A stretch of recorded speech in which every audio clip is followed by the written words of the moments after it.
iPhone 17 Pro Max ពុកម៉ែបងប្អូនធ្វើការបិទខ្នងក្រោយហើយសម្រាប់ iPhone 17 Pro Max មួយដើមនេះដែរពុកម៉ែបងប្អូនភ្ញៀវគាត់យកមកបិទទាំងខ្នងក្រោយទាំងខាងមុខ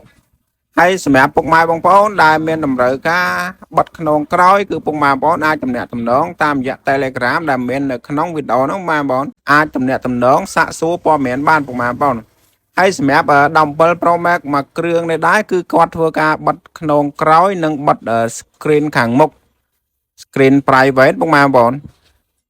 សម្រាប់ screen private ខាងមុខនេះដែរគឺគាត់កំងយក screen កាត់ជាប្រភេទscreen gel ពុកម៉ែបងប្អូនវាមានសភាពទន់ស្វាត់ screen ហ្នឹងហើយសម្រាប់ខ្នងក្រោយថ្លាគ្រើមយើងដែរក៏មានសភាពទន់ស្វាត់ណាធ្លាក់ប៉ះពាល់មកមើមអីគឺអាចការពារបានកម្រិតខ្ពស់ពុកម៉ែបងប្អូន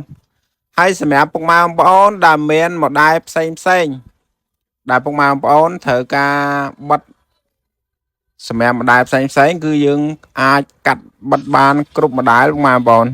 គឺយើងកាត់ដោយម៉ាស៊ីនស្វ័យប្រវត្តិណាគឺយើងលែងធ្វើការជាឡាមដូចមុនហើយពុកម៉ែបងប្អូនហើយសម្រាប់ការពីមុនពុកម៉ែបងប្អូនយើងធ្វើការជាឡាមពិបាកមែនតើហើយអត់ទៅអត់ស្អាតដូចឥឡូវពុកម៉ែបងប្អូនហើយសម្រាប់ឥឡូវគឺយើងមានបច្ចេកវិទ្យាទំនើបជាងមុនគឺយើងធ្វើការកាត់ screen នឹងដោយម៉ាស៊ីនស្វ័យប្រវត្តិរបស់យើងគឺកាត់មកគឺត្រូវតែម្ដងហើយសម្រាប់ screen នេះដែរពុកម៉ែបងប្អូនគឺយើងអាចកាត់បិទបានគ្រប់ម្ដាយតែម្ដងគឺឲ្យតែមានទូរស័ព្ទគឺយើងអាចកាត់បិទបានគ្រប់ម្ដាយអត់មានបញ្ហាអីទេទាំង screen ខាងមុខទាំងខាងក្រោយហើយនៅក្នុងនោះគឺយើងមាន iPad ដែរពុកម៉ែបងប្អូនគឺធំគឺគួរយើងមាន screen កាត់ដែរគឺយើងកាត់បិទបានគ្រប់ mode ណាហើយសម្រាប់ពុកម៉ែបងប្អូនដែលប្រើប្រាស់ដូចជា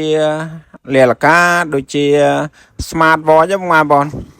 សម្រាប់ពួកអស់ហ្នឹងគឺយើងមានកាត់ដែរគឺយើងកាត់បានគ្រប់ណាយើងកាត់បានគ្រប់ម្ដាយតែម្ដងហើយសម្រាប់ការកាត់បិទរបស់យើងគឺ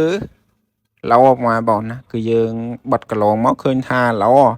ហើយសម្រាប់ពុកម៉ែបងប្អូនដែលឆ្ងល់ពីបញ្ហា screen ហ្នឹងវាតុនហើយស្ដើងហើយមិនបានស្វាត់ពុកម៉ែបងប្អូន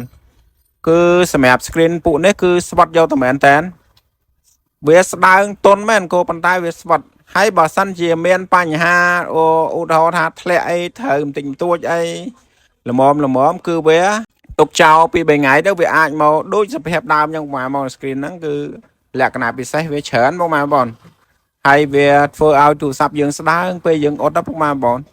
ទូរស័ព្ទស្ដើងស្រួលកាន់ហ្នឹងហើយពុកម៉ែបងប្អូនសម្រាប់វីដេអូនេះគឺមានតែប៉ុណ្្នឹងទេពុកម៉ែបងប្អូនជាចុងក្រោយកុំភ្លេចជួយចុច follow មួយផង like